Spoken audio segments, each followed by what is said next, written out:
Assalamualaikum warahmatullahi wabarakatuh. Ini ada kabar gembira buat teman-teman saya. Kalau saya kemana-mana, kegiatan dakwah, atau mau di kampus, atau di jalan, atau apa.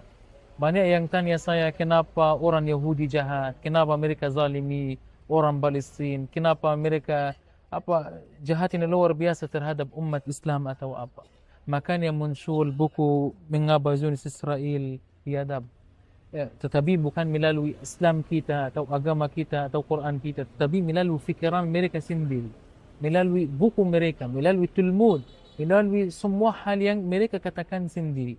Kalau orang, saya merasa yakin, kalau ada orang membacakan itu bukan buku sebenarnya, ini beberapa halaman, buku kecil, membacakan, insya Allah akan sadar kenapa orang Yahudi jahat. Buku ini juga bisa didapatkan, alhamdulillah, di Jogja melalui saudara kita di Lembaga Lazizku. Kalau antum, masya Allah, lembaga ini terkenal di mana-mana, bisa cari kontaknya, minta buku ini. Lalu banyak juga yang tidak mengerti soal Fatah Hamas, bukan hanya Fatah atau Hamas, soal politik.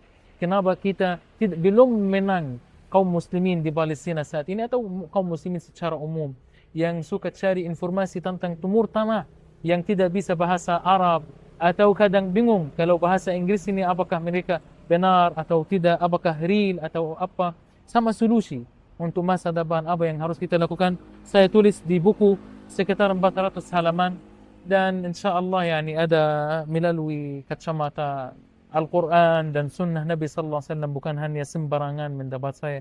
Mungkin antum bisa dapatkan di buku ini melalui Lazizku di Yogyakarta. Dan satu lagi kata teman-teman, ini enggak ada hubungan sama Palestina, tetapi bilang enggak ada hubungan. Kalau kita ingin lahirkan generasi Islam baru yang menuju kemenangan, harus ada rumah tangga yang bangun benar. Makanya saya tulis sebuah catatan singkat tapi insya Allah padat tentang rumah tangga, bagaimana harus menikah, khusus bagi orang yang belum menikah ataupun sudah menikah. Karena beberapa ini membahas beberapa masalah atau virus-virus rumah. Insya Allah juga ini bisa didapatkan di Lazizku di Yogyakarta. Semoga bermanfaat. Bukan bermusikan diri, tetapi hanya mendorong teman-teman saya untuk kembali ke baca. Kenapa bukan bermusikan? Karena semua ketentuan yang kita dari hasil ini, saya pun sebagai menulis tidak dapat 1000 pun. Yang jual pun tidak ada marketing. Ini semuanya nol. Tapi semua hitungan, insya Allah lembaga Lazizku akan menjadikan donasi buat saudara kita di Palestina. Jazakumullah khair. Wassalamualaikum warahmatullahi wabarakatuh.